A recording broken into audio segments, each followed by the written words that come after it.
Hello and welcome to my YouTube channel. Today in this video we're gonna discuss on placenta previa, which is an important topic of obstetrics. So we're gonna discuss on definition, risk factors, pathogenesis, clinical features, management, and diagnosis. So if you are new to my YouTube channel, please subscribe to my channel. It helps me a lot. So let's get started. Okay, when it comes to the definition of placenta previa is simple. So the word previa means a Latin word which means going before. So previa means going before. In this case, the placenta goes before the fetus in the birth canal. So as you see from the picture, this one is inside the uterus. So this one is the uterus. So this is the fundal part of the uterus. There is a lower part of the uterus, the lower uterine segment, and also there is a cervical canal or the cervix. So in this placenta previa, normally the placenta is attached to the upper segment of the uterus around the fundal area. The normal attachment is just the fundal area, but in this case, the placenta is just attached to the lower segment of the uterus that's over the cervical canal. So the baby is just floating over here, and the placenta is just goes before the baby into the birth canal. So that's the definition of placenta previa. So simply, placenta previa is defined as the presence of placental tissue over or adjacent to the cervical canal. So that's the definition. So when we come to its incidence, the overall incidence of placenta previa is around 1 in 200 deliveries. That means around 0.5%. But in the second trimester, it's around 6%. Around 6%. But in the third trimester, the incidence is decreased. So to explain this reduction of incidence in the third trimester, there is something called placental migration theories. So in this theory, there are three important ideas that explain why the placental previa incidence is in the third trimester is reduced. So the first one is there is a stationary growth of the lower placental edge toward the cervix and growth of lower uterine segment. This means that the edge of the placenta to the lower edge of the placenta grows very slowly, or the growth is stationary, but the growth of the lower segment of the uterus is faster. That means when the edge is not moving, but the lower uterine segment is growing fast, then the incidence of placenta previa in the third trimester is reduced. The other is faster growth of free uterine wall than placental covered area. So the free uterine wall will grow faster than the covered area. So this area is not growing fast, but the free edge is growing fast. So that reduces the risk of placenta previa in the third trimester. The other is trophotropism. Trophotropism means that the blood flow into the upper segment of the uterus is very high. There is a high oxygen, there is high nutrient in the upper segment of the uterus. So inserting this higher oxygen and higher nutrient, the edge of the placenta will grow more toward the upper segment of the uterus. So these three important ideas can explain the reduction of placenta previa in the third trimester. So this is the definition and why placenta previa is lower in third trimester. Okay, when it comes to type, there are 4 types. Just classifying traditionally, there are 4 types. So the first one is low-lying. That means in the low-lying or in type 1 placenta previa, the placental edge, the lower placental edge is 2 centimeter away from the cervical os. So as you see from here, the distance between this cervical os to the lower segment of the placenta is 2 centimeters. So this is the low-lying placenta. The other is marginal. In marginal placenta previa, the lower edge of the placenta has already reached the cervical os, but it doesn't cover it. It doesn't cover it, but it has reached cervical os. So this is the marginal one. And the third one, or type 3, is called partial, where the cervical os is partially covered by the placenta, but not totally, but partially covered by the placenta. So as you see this, there is partial coverage of birth canal or cervical canal by this placenta. And the fourth one is total or central. So placenta previa totalis covers the cervical os completely. There is no visible os. So just the placenta covers totally the cervical canal. So in this case, this is called total. So modern classification. In modern classification, just the placenta previa is divided into minor placenta previa and major placenta previa. So when you say minor, it includes lower and marginal, and when you say major, it's partial and total. So this partial and total placenta previa are called major placenta previa. So this is types. Okay, when it comes to etiology and risk factors, we don't know the exact etiology or what causes the placenta previa, but there are some risk factors identified through research. So these are some risk factors, like increasing maternal age. So increasing maternal age, when you say that, a woman with greater than 35 years of age have risk of getting placenta previa by 4-fold. And if the woman's age is greater than 40 years, that increases the risk of getting placenta previa by 9-fold. So increased or advanced maternal age is one risk factor.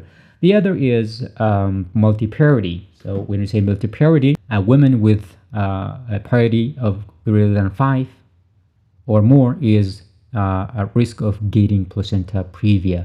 But multiparity and increased maternal age are confounding factors. We don't know the exact effect of, because women with advanced age will have multiparity.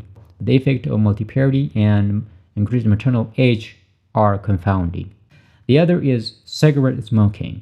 So cigarette smoking increases the risk of placenta previa by 3-fold. So this can be explained due to carbon monoxide hypoxia.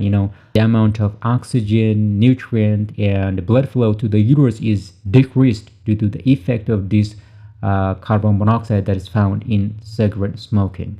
So if there is reduction in oxygen, the surface of the placenta will increase. The placenta will increase its surface to get more nutrients and more oxygen. So that increases the risk of placenta previa. Okay, the other is previous cesarean delivery. So if there is one previous cesarean delivery, around 1% of women will develop placenta previa. And if it is 2, then the risk will be increased by 2%. And if it is 3, by 3%. And if it is more than 4, around 10% of women will develop placenta previa. So that's the greatest risk factor. Okay, the other is multiple gestation. In multiple gestation, the size of the placenta is increased when we compare to singleton pregnancy. So that increases the risk of. The other is assisted reproductive technology, because in assisted reproductive technology, those women who are using this assisted reproductive technology are older women. So age is risk factor. And also there is risk of multiple gestation, which is also a risk factor of placenta previa. And also the cause of infertility also will predispose for the occurrence of placenta previa. So assisted reproductive technology is one risk factor.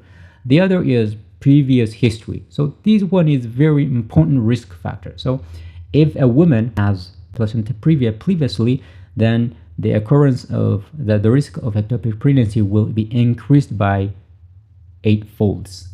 But we don't know the exact mechanism how this reoccurrence occur. So these are some risk factors.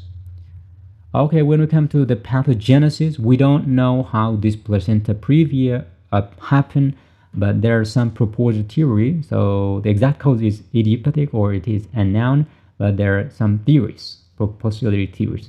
So from this dropping down theory, persistent chorionic activity, and also defective decidua and the big surface area of the placenta. So when I say dropping down theory, the fertilized ovum drops down and implant in the lower segments, then that increases the risk of placenta previa.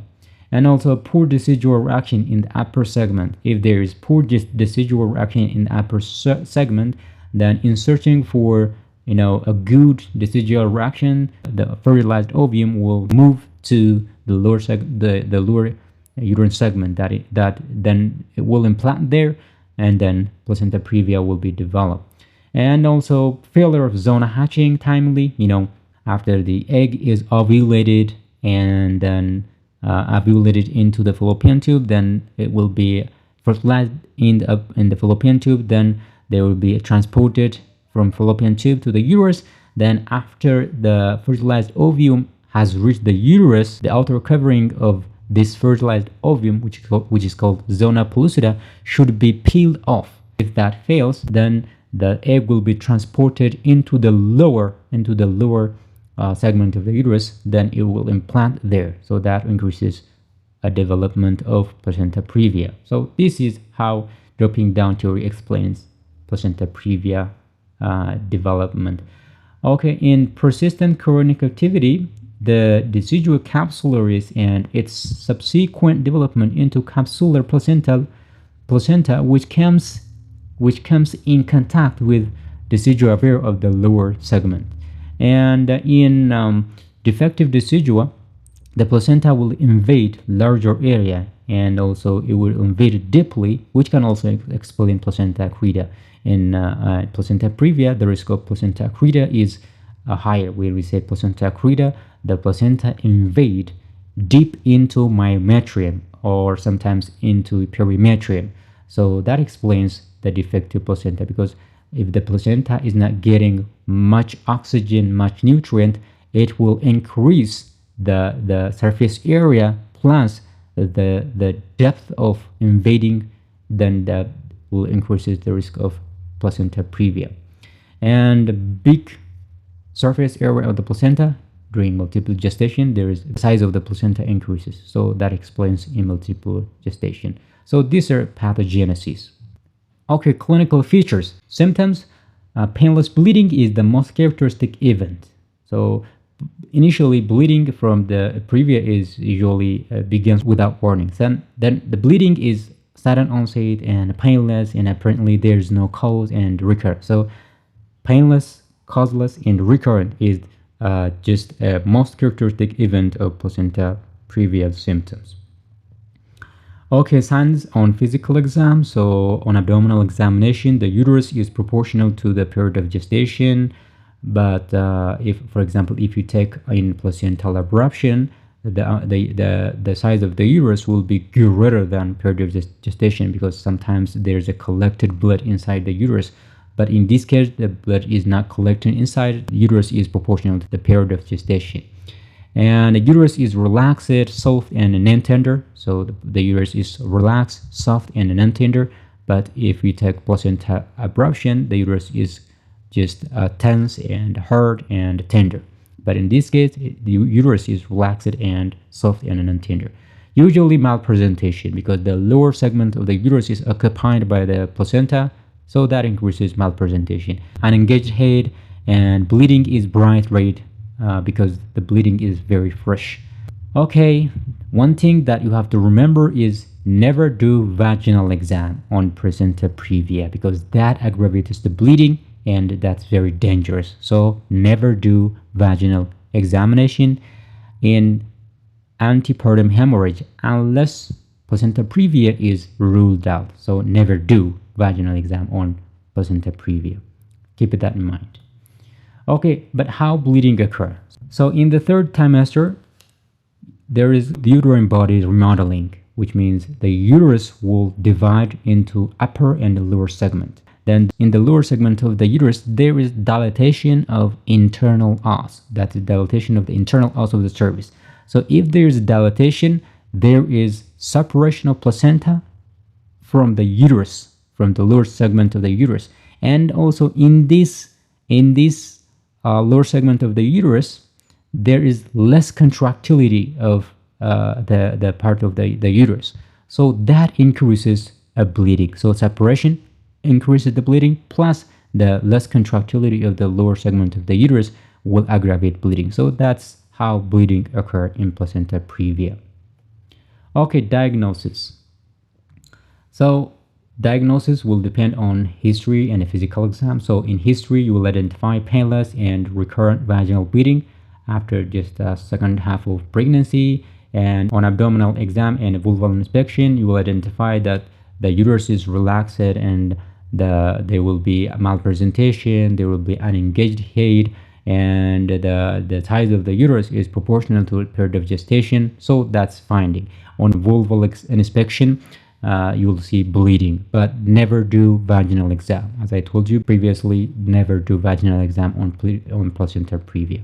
So the second one and the most important diagnostic method is sonography. So we have transabdominal sonography and transvaginal sonography. So the transabdominal sonography will identify around 95% of placenta previa, and transvaginal ultrasound will identify around 100%. So that's very accurate.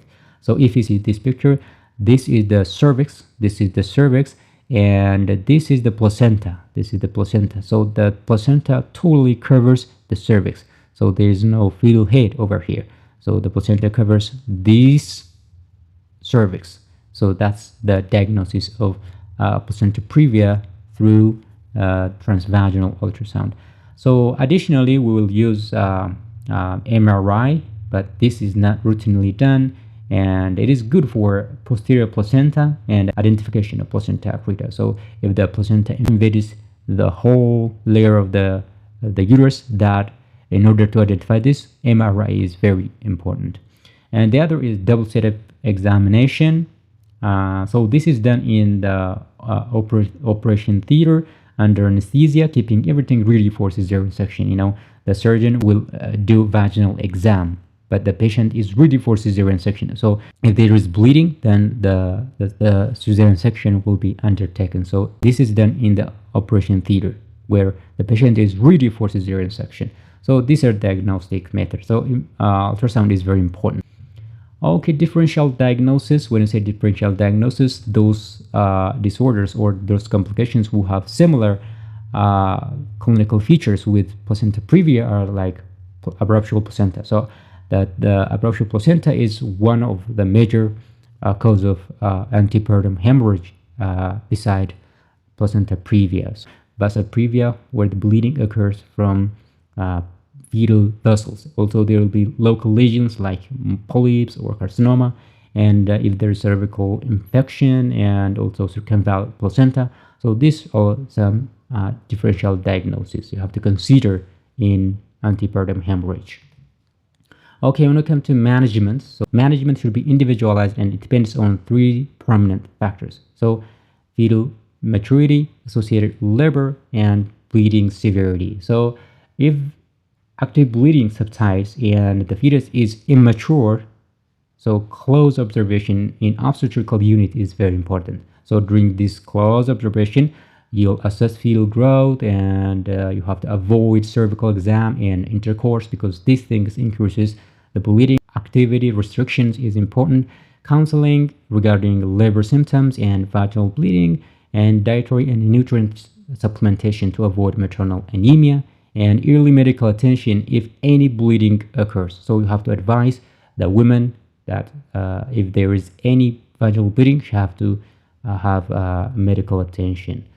If the pregnancy is less than 34 weeks of gestation, administration of corticosteroid is very important because it helps for maturity of fetal lactation.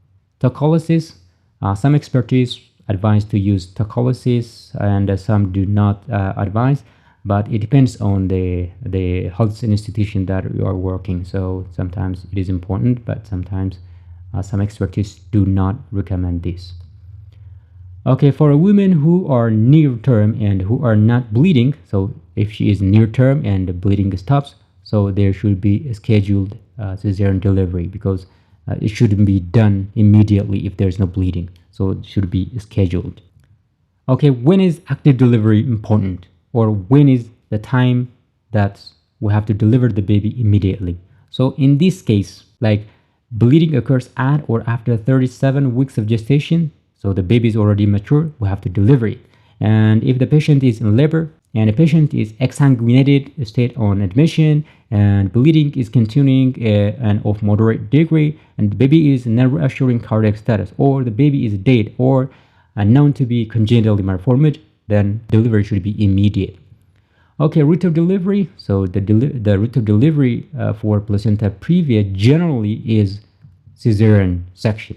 So practically all women with placenta previa should undergo cesarean delivery. But sometimes vaginal delivery can be considered when the placental age is clearly determined to be 2 to 3 centimeters away from the internal os and it is anteriorly. So if it is anterior and it is 2 to 3 centimeters away from the cervical os, that times placental vaginal delivery may be allowed. So these are the management. Okay, complications. So as you know, there will be hemorrhage, preterm labor, and postpartum hemorrhage, placenta accreta, intrauterine growth restriction, fetal distress, risk of operation. So these are some complications. Okay, as a quick recap, so we defined that placenta previa is presence of placental tissue over or adjacent to the cervical os, and degree can be categorized as minor or major, depending on how much of the placenta covers the cervical os. And risk factors like advanced maternal age, multiparity, cigarette smoking, previous cesarean section, multiple gestation, and also previous history. So these are some risk factors. And the features: painless recurrent bleeding is the most characteristic event. Diagnosis from history, physical exam, and sonography. So sonography is the most important diagnostic modality for placenta previa. And so treatment is usually it depends on whether the labor started and the baby is mature, and also the severity of bleeding. So generally the route of delivery is cesarean section. That's it. Thanks for watching, and subscribe to my YouTube channel to get my latest videos.